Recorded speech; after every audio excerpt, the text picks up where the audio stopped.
All right, so this is the second video on pedigrees. And pedigrees, like I said, always come with a word problem. And so this is a lot of the vocabulary they're going to use.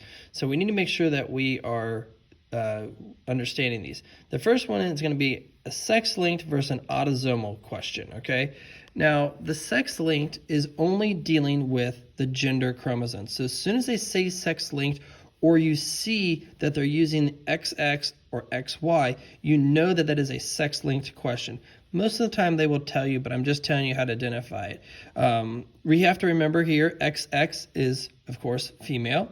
XY is male. Now, remember, in order for a female to have a recessive disorder that is sex-linked, both of her X's have to be recessive.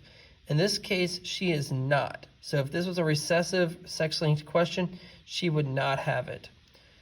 Now, on a male to have the sex-linked recessive trait, just one of his X's need to have the recessive letter on it. And so this male has one recessive letter, he will have that. So please make sure you understand how sex-linked works when a male has it, if just one of his letters is recessive, and a female if both are recessive. In this case, she is not both recessive.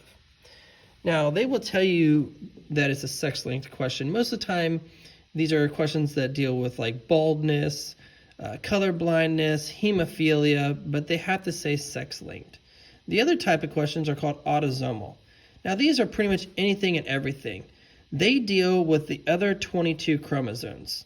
Sex-linked, it dealt with the 23rd pair of chromosomes, which are the gender or the sex chromosomes.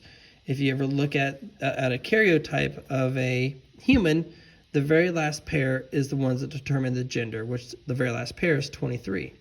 So autosomal deals with all the 22 other chromosomes, or 22 pairs of chromosomes. And so that could be anywhere from hair color, eye color, hair type, skin complexion, etc. The ability to roll your tongue, whatever. And those are always represented kind of like what we did with Mendel. Very simple, capital A, lowercase a, capital A, lowercase a. Very simple stuff. You can choose the letter. You don't have to use A's. I'm just using A's in this example. Okay? Now, they will have to tell you on a word problem if it's autosomal. They'll say autosomal dominant for whatever trait it may be. Now, the thing about autosomal dominant, just like dominant, that is obviously very dominant because both alleles are capital dominant.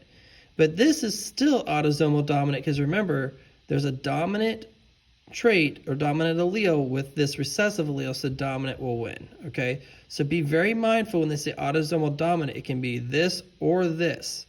I will show you how that will come up when we get to pedigrees in solving them. But autosomal recessive, very simple. That's going to be both lowercase a's or just whatever letter it may be. But please note, they will say, for example, the teacher is autosomal recessive for green eyes.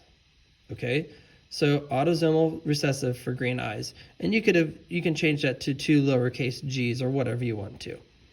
Or the student is autosomal dominant for brown hair.